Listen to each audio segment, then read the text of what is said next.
자, 오늘 1월 10일 스터디 모임 시작할게요. 자, 오늘의 주제는요. 일단 이 세 가지고요. 이 가운데 주제 있죠. 일단은 앞에 이 두 개를 먼저 할 거고요. 이 두 개 끝난 다음에 한번 끊어서 갈 거예요. 이거 왜냐면 이 가운데 있는 게 좀 양이 많아요. 그래서 한번 끊었다가 진행하도록 하겠습니다. 자, 다음. 요번에 이제 삼천리라는 이제 그 가스를 파는 기업이죠. 가스를 파는 기업 관련해가지고 이제 기사가 나와가지고 제가 가져왔는데, 일단 이제 뭐 지도표 성경김으로 잘 알려진 성경식품을 이제 12월 26일 지난해 25년 1195억 원에 인수를 하기로 결정했다. 그리고 이 결정을 한 사람이 이제 오너 3세 이은선 미래사업총괄 부사장, 이 사람이 결정을 했다, 이렇게 나오고 있고요. 자, 이 사람이 이제 창업주 고 이장균 회장의 손녀이고, 이만득 명예회장의 막내딸, 그 막내딸로 이제 현재 이은백 전략총괄 사장과 함께 경영 수업을 받고 있는 인물이다, 이렇게 나오고 있고요. 그리고 이제 삼천리가 이제 한국가스공사가 수입한 천연가스를 사들여 일정 마진을 붙인 뒤 경기도 인천 지역에 공급하며 전체 매출의 70% 가량을 도시가스에서 올리는 회사다, 이렇게 사업 모델이 나오고 있죠. 그리고 안정적인 사업 구조를 갖고는 있는데 이제 성장 속도가 제한적이다. 그리고 그것 때문에 이제 외식업과 자동차 딜러 사업을 이제 키워왔다, 이렇게 나오고 있죠. 자, 다음.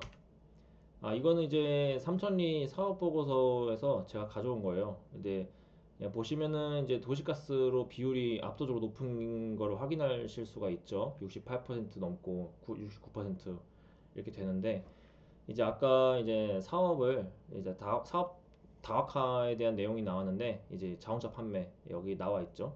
근데 비중이 그렇게 크진 않아요. 한 10, 뭐 10%좀 안 되네요. 그리고 이 집단 에너지는 체크한 이유가 있어요. 이제 보시면 알게 될 거예요. 다음. 이 가운데 있는 이 사람이 이제 이은선, 예, 총괄 부사장이었나요? 네, 총괄 부사장. 네, 이 사람. 이 사람이 성경식품 이제 인수하는데 결정을 했다는 거죠. 자, 외식 사업은 이제 100% 자회사 삼천리 ENG를 통해 전개를 하고 있고, 여기에 이제 2008년 중식 브랜드 차이 797, 2017년 한우 전문점 바른고기 정육점, 2020년 한식 직화구이 서리제, 2021년 홍콩식 대중음식점 호우섬 등이 포함되어 있다, 삼천리 ENG에. 그리고 이제 외식 매출이 2023년 837억 원에서 2024년 923억 원으로 증가를 했는데, 이 전체 매출과 비교하면은 이제 기여도가 2%에도 미치지가 못한다. 되게 비중이 작다라는 걸 알 수가 있죠. 매장 수를 이제 늘릴수록 인건비, 임차료, 식자재비 부담이 함께 커지면서 이제 커졌고, 매출이 이제 늘어난 만큼 매출 원가도 가파르게 증가를 했다. 이렇게 별로 수익성이 그렇게 뛰어나지 않다라는 걸 우리가 알 수가 있어요. 그리고 이제 성경식품 같은 경우에 이제 인수를 했죠. 인수한 회사는 이제 사상 최대 실적을 경신을 하고 있고, 그리고 지난해 연매출은 약 1,400억 원. 이 가운데 40%가 수출이고, 특히 미국 비중이 이제 압도적이라고 하네요. 그리고 이제 이 성경식품을 통해서 이제 이 삼천리가 이제 2024년 11월 미국 로스앤젤레스의 갈비 전문 한식당 KSC를 론칭을 했고, 이제 지난달 20일 일본 도쿄 2호점을 열었는데, 이 사업이랑 이제 링크를 해서 뭐 이제 더 매출을 올리겠다, 뭐 그런 아이디어를 가지고 있는 것 같아요. 자, 다음. 이건요, 아까 보시면 이제 삼천리인 지역이 있잖아요. 여기에 이제 포함이 돼 있는 건데, 여기 이제 플랜트 쪽에 이제 포함이 돼 있어요. 플랜트 쪽에 포함이 돼 있고, 그리고 다음. 최대 주주는 지분 이제 9.18%를 보유한 이은백 사장이고, 이은선 부사장의 지분은 0.67%에 0.67%다. 그리고 부친이 이만덕 명예회장과 두 언니 역시 각각 0.67%의 지분을 보유하고 있고, 이 명예회장의 동업자인 유상덕 STN 인터내셔널 코퍼레이션 회장 일가도 19.52%의 지분을 가지고 있다. 지배구조가 이렇게 된다라고 이제 기사에서 나온 거예요. 다음. 나오죠. 이만덕, 이제 이은백, 이은선 여기 있죠. 0.67%. 예. 그리고 유상덕. 이 사람이 이제 동업자고, 그리고 이제 최대주주 이은백, 그리고 이만덕의 이제 딸이죠. 이 사람이. 그쵸? 이만득 부친이 이만득 명예회장이니까 이만득 이 사람이 이제 이 사람이 딸이 되는 거죠. 이 두 사람 언니고 0.67% 이렇게 지배 구조가 나와 있는 거를 보실 수 있겠습니다. 물론 이제 이 아래에 리스트가 더 있긴 해요. 근데 제가 잘라서 여기까지만 이제 가져온 거예요. 자, 다음. 그리고 이제 성경식품이 이제 국내 3대 김 제조업체 중에 하나라고 이제 나오고 있고요. 그리고 이제 김이 이제 지난해 수출이 약 1조 4천억 원을 이제 기록을 했다. 그리고 대한민국 수출 10대 품목에 선정이 됐고 검은 반도체로도 불리고 있다. 김이 잘 팔린다. 뭐 그런 뜻이겠죠. 그리고 연평균 성장률이 약 14%. 그리고 올해는 사상 최대 규모인 수출액 약 1조 6천억 원을 달성할 것으로 전망된다. 김은 계속 잘 팔리고 있다. 뭐 그렇게 이해하시면 될 것 같아요. 자, 다음. 창립 이래 이 삼천리가 창립 이래 연속 흑자 경영을 해왔고 상장 이후 연속 배당 등 안정적 재무 구조를 이제 보이고 있다. 그런데 이제 그 이제 성장성 좀 안정적인 건 맞는데 이제 성장성이 좀 약하다 보니까 이제 외식 등 생활 문화 부분, 자산 운용 등 금융 부문 등 다각하고 있다. 아까 여기 보시면은 여기 자산운용 이 부분 나오죠? 이거 그래서 제가 이제 체크를 했어요. 이 부분도 하고 있는데 일단은 아까 보셨다시피 삼천이라는 기업은 그 도시가스로 매출을 한 거의 70% 가까이 올리잖아요. 그러니까 회사 자체 가치가 좀 성장을 하려면은 다른 쪽 사업의 비중이 좀 그 매출 기여도가 더 커져야 되지 않을까 일단 생각을 하고 있어요. 일단 뭐 성경식품 인수한 거 나름 노력은 하고 있는데 잘 될지는 잘 모르겠다. 뭐 일단은 제 생각은 그래요. 자, 다음. 이건요. 앞에 이제 성경식품 얘기가 나와서 이제 김을 파는 회사잖아요. 그래서 제가 뭐 궁금해서 좀 가져온 자료예요. 보시면은 이제 한국수산식품 이제 품목 중에 김 수출액이 6억 2천만 달러로 가장 많았다. 김이 가장 많았다. 그리고 한국김은 2010년 에서 이제 10여 년 만에 6배 이상 커졌다. 그리고 글로벌 점유율 70%로 압도적인 1위다. 이제 김이 잘 팔린다라는 그런 내용이고요. 그리고 이제 김이 양식, 가공, 유통 등 모든 단계가 국내에서 이루어져 수출 시 국내로 돌아오는 부가가치가 크다. 이런 점이 있다고 하네요. 이제 그리고 다음. 자, 지난달 미국 백악관이 발표한 상호 관세 관련 팩트시트에 수산물 중 유일하게 조미김이 무관세 품목으로 기재가 됐다. 그리고 이제 올해 트럼프 정부의 상호 관세 부과에도 지난달까지 대미 김 수출액은 작년 동기 대비 15.9% 늘었다. 김은 잘 팔린다. 이제 미국에서 잘 팔린다 그런 얘기겠죠. 자, 다음. 지난달 대미 김 수출액은 작년 같은 기간보다 25.2% 증가를 했고 지난달 수출액 증가율이 1에서 11월 누적 증가율보다 높았다. 지난달 엄청 많이 팔렸다 그렇게 그런 뜻이겠죠. 그리고 대미 김 수출액에서 조미김은 90% 이상을 차지한다. 그리고 미국 시장을 차지하는 비중은 20%가 넘는다. 미국에서 많이 팔린다. 그리고 전 세계를 대상으로 한 한국의 김 수출액은 작년보다 13.3% 늘었다. 연간 김 수출액이 10억 달러를 넘어선 것은 올해가 처음이다. 어쨌든 이제 뭐 성경식품 인수를 한 거는 이런 정보를 알았기 때문에 뭐 인수를 한 거 아닌가 생각도 들어요. 김이 잘 팔리기 때문에 미국에서.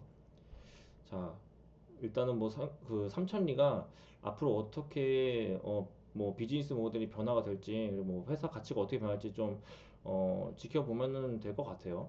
자, 다음 이제 친환경차 정책이에요.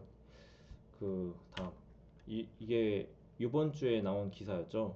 일단은 기후 에너지 환경부가 연간 저공해 자동차 및 무공해 자동차 보급 목표를 이제 뭐 발표할 예정이다. 이미 발표했는지 모르겠는데 이제 발표할 예정이다라고 나왔어요. 근데 고시안에 따르면 친환경차 보급 비율은 올해 28%에서 매년 단계적으로 높아져 2030년 50%가 된다. 이 기준은 일정 규모 이상 신차를 판매하는 제조 수입사에 적용이 되는데 목표를 달성하지 못하면 미달 대수에 따라 기여금을 내야 한다. 벌금이겠죠. 올해는 대당 150만 원이지만 2028년부터는 300만 원으로 늘어난다. 이렇게 나왔어요. 자, 다음. 지난해 국내 신차 가운데 전기 수소차 비율은 13.5%에 불과한데 5년 만에 50%까지 끌어올리는 것은 불가능하다. 업계에서 얘기를 하는 거죠. 그리고 이제 국내 최대 완성차 업체인 현대차 기아의 경우 이제 한 이제 작년 국내 판매량을 연 환산하면 올해 1,300억 원 가량의 기여금을 내야 하는 것으로 나타났다. 전기차를 이제 그만큼 뭐 이 벌금 안 내려면 더 많이 팔아야겠죠. 2027년까지는 재생에너지 사용을 늘리는 방법으로 일부 목표치를 상쇄할 수 있지만 정부 요구 수준이 너무 높아 기여금 부과를 피할 수는 없을 것이다. 논란의 여지가 있을 수도 있을 것 같아요. 자, 다음. 이제 한국 GM 작년 1에서 11월 전기차는 다 4대로 비율이 0.03%에 그쳤다. 그리고 르노코리아 작년 1에서 11월 국내 판매한 전기차는 125대에 불과했다. 0.27%밖에 안 된다. 이렇게 나와 있어요. 많이 팔아야 벌금 안 낼 텐데 일단은 현실이 이렇다는 얘기고. 자, 다음. 2030년부터는 매년 수십 수백억 원의 기여금을 이제 내야 한다. 이렇게 얘기가 나오죠. 그리고 GM이나 르노 모두 본사 차원에서 전기차 캐즘 탓에 전기차 속도 조절을 하는 상황인데 4년 안에 한국에 수천억 원 전기차 투자 결정을 내릴 수 있을지 의문이다. 그 결국 국산차 영업이익을 깎아먹는 일만 생길 수 있다. 정부 정책이 좀 문제가 있다라는 거를 약간 알 수가 있죠. 그리고 KG 모빌리티 이제 핵심 구동 시스템과 배터리 기술 상당 부분을 이제 몰랐는데 비아디에 의존하고 있다고 하네요. 비아디 등 중국 업체에 의존을 하고 있다. 그래서 강화된 환경 규제가 결과적으로 중국 전기차 배터리 생태계만 배불려 주는 거 아니냐. 뭐 그렇게 되겠죠. 예, 그렇게 될 것 같고. 그리고 현대차 기아 같은 경우에는 이제 2030년 이제 50% 기준은 지나치게 이제 급진적이라 이제 부담스럽다. 전기차를 판매하는 양은 더 많지만 앞에 언급된 회사들보다 근데 현대차 기아도 좀 부담스럽다라고 얘기를 하는 입장이에요. 자, 다음. 이거는 이제 아까 나왔던 이제 그 업체들의 이제 전기차 그 비중이죠. 낮죠, 지금. 이게 높아져야 이제 벌금을 내지 않겠죠. 다음. 자, 여기에서부터 이제 그 앞에 나온 기사의 그 과거 기사들이에요. 그래서 좀 내용이 약간 그 참고하시고 보면 좋을 것 같아요. 얻을 수 있는 정보는 또 다를 수 있으니까요. 올해부터 이제 내연차를 팔거나 폐차에 전기차로 바꾸면 정부로부터 최대 680만 원의 보조금을 받는다. 정부는 이제 전기차로 전기차 보급을 더 많이 추진을 하고 있다는 걸 알 수가 있죠. 자, 전기차 보조금은 국고 보조금과 각 지자체가 주는 지방 보조금으로 나뉘는데 이날 개편안은 국고 보조금에 관한 것이다. 가장 큰 변화는 출고 3년 이상 된 내연차를 팔거나 폐차하고 전기차를 사면 전환 지원금으로 100만 원을 주는 것이라고 나오네요. 국내 이제 근데 이제 문제가 여기 나오죠. 국내 승용차 교체 주기가 15년 안팎이라는 점을 감안할 때 3년밖에 타지 않은 사실상 새 차를 팔고 또 다른 새 차를 사도록 유도하는 것이 이게 친환경이 맞느냐. 그리고 폐차가 아니라 단순 매각에도 지원금을 주면 내연차 감소 자체에는 큰 효과를 못 볼 거다. 맞겠죠, 이것도. 예. 그래서 어쨌든 정부 정책에 좀 문제가 있다. 그런 거를 얘기를 하는 거겠죠. 자, 다음. 정부는 3월 무공해차 안심보험을 출시를 하고 이제 6월부터 이 보험에 가입하지 않은 제조사는 이제 보조금을 못 받는다. 그리고 이제 전기차에 이제 그 전기차가 불이 나가지고 이제 타인에게 피해를 입혔을 때 이 보험에 가입된 차량을 구입한 사람이 최대 100억 원까지 보상 한도를 이제 보장받게 된다. 그 보험의 내용이겠죠, 이게. 그리고 보험의 보장 기간을 또 이것도 3년이에요. 신차 출고 후 3년으로 이제 잡아가지고 전기차 신차의 가치가 출고 3년 만에 크게 떨어질 수 있다는 이제 지적이 나온다. 그래서 정부 정책이 좀 수정을 해야 될 것 같다라고 생각을 할 수 있을 것 같아요. 자, 다음. EU 집행위원회는 이제 35년 이후에 내연차 생산을 이제 제한적으로 허용한다. 이제 약간 이제 수정을 이제 한 걸로 알고 있어요. 예, 그쵸? 신차 판매를 아예 금지를 하려 했는데 이제 개정안 통과되면 2021년에 그 최대 10% 수준까지 내연차 생산이 가능해진다. 그리고 이제 왜 그랬냐? 뭐 여기 이유가 나오죠. 자동차 산업의 퇴퇴와 이제 중국산 전기차의 범람. 그래서 산업에 돈을 좀 못 벌게 되니까 피해를 받으니까 이 규제를 약간 풀었다. 그렇게 이해할 수 있죠. EU 같은 경우에. 그리고 미국도 최근 내연차 중심으로 산업 정책을 이제 재편을 했다. 그리고 우리 정부는 이제 반대로 간다는 거예요. 산업계는 이좀 문제가 있다라고 얘기를 하는데 10년 뒤 이제 신차의 70% 이상을 이건 이제 50%로 바뀌었죠. 아까 보니까 이거 과거 기사라서 이제 그때는 이제 70%라고 나오는 거예요. 70% 이상을 무공해차로 채운다는 사실상 내연차 퇴출에 준하는 로드맵을 고수하고 있다. 50%도 높긴 하죠. 자, 다음. 이제 폭스바겐 그룹이 지난 3분기에만 이제 적자를 냈다. 지난 3분기에 이제 적자를 냈고, 이제 이게 5년 만에 분기 적자고, 지난 16일에는 이제 창사 88년 만에 처음으로 독일 본토 공장 폐쇄를 했다. 이제 그 이후에 이제 그 전기차로 가는 그 정책 그 여파를 좀 받은 것 같아요. 그리고 유럽 내 중국 전기차 브랜드 점유율이 2023년 초 7%에서 지난 10월 11.8%로 치솟았다. 전기차를 파니까 아무래도 정책의 혜택을 받아가지고 더 많이 팔았겠죠, 차를. 그리고 미국 같은 경우에는 지난 10월 대당 7,500달러의 전기차 보조금을 전격 폐지를 해버렸다. 그리고 전임 바이든 정부의 유산인 연비 규제마저 완화해버렸다. 그리고 이 규제는 전기차 생산 확대를 유도하기 위한 규제였는데 이것도 없애버린 거죠. 그리고 어, 그 포드와 GM 등 주요 완성차 업체들도 앞다퉈 전기차 투자 계획을 이제 백지화했다. 그래서 미국하고 유럽은 지금 우리나라 정부의 스탠스랑은 반대로 가고 있다라는 걸 알 수가 있어요. 자, 다음. 이제 지난주 이 정부는 이제 2035년 국가 탄소 배출 감축 목표를 2018년 대비 53에서 61% 감축으로 정했다. 그리고 이제 신차 기준으로 전기 수소차 판매 비율을 2035년까지 이제 50%죠. 70%까지 끌어올리겠다. 이렇게 얘기를 했어요. 그리고 올해 국내 신차 판매 중 친환경차 비율은 이제 14%밖에 안 된다. 그래서 현지 인프라 기술 속도로 볼 때 이는 사실상 내연차 판매 금지 선언이나 다름없다. 그렇죠. 이 기조로 근데 결국 갈 것 같아요. 그리고 미국과 유럽은 이제 내연차 하이브리드 차를 선호를 하는데 한국만 전기차 중심의 생산 체계를 강제할 경우에는 이제 팔 곳이 없어진다. 그리고 국내 1만여 개 부품사 중 절반가량은 내연기관 부품을 만들고 이중 중 95%가 자금 여력이 부족한 중소 중견기업이다. 결국엔 이제 정책을 계속 유지하게 되면은 이 중소 중견기업은 다 망할 수 있겠죠. 그리고 다음. 네, 이거는 그 위에 우리가 봤던 그 기사에 대한 표고요. 다음. 네, EU 역시 이제 규제를 완화를 했잖아요. 그거 관련된 또 기사예요. 그래서 이제 보시면은 이제 2024년 OECD 보고서에 전 세계 온실가스 배출량의 3분의 1을 차지하는 국가들의 기후 정책 조치가 최근 이제 둔화가 된다. 뭐 산업에 이제 피해가 가니까 이제 좀 수정을 했겠죠. 2010에서 2021년 연평균 10% 증가하는 기후 정책이 2022년과 2023년에는 각각 1%와 2%만 증가했다. 그리고 이제 폭스바겐, BMW, 메르세데스 벤츠는 올해 모두 판매 감소로 보고를 했고 2022년 2월 우크라이나 분쟁 이후 EU가 러시아 석유와 가스 수입을 대폭 줄이고 더 비싼 대안으로 전환하면서 에너지 가격 상승과 이제 산업 경쟁력 약화에 직면했다. 그러니까 EU가 좀 무리수를 뒀다라고 우리가 판단할 수 있겠죠. 자, 다음. 자, 흥미로운 사실은 기후 정책의 우선순위가 경제 상황에 따라 달라지는 점이다. 에너지 안보와 산업 경쟁력이 즉각적인 위협으로 다가오자 한때 시급하다고 여겨졌던 기후 목표들이 이제 재조정되고 있다. 근데 유엔 환경계획의 2025년 배출 격차 보고서는 현재 제출된 국가별 감축 목표를 완전히 이행하더라도 금세기 지구 온난화는 2.3에서 2.5도씨에 이를 것으로 전망을 했다. 현재 정책만 시행할 경우엔 이제 온난화는 최대 2.8도씨에 달할 수 있다.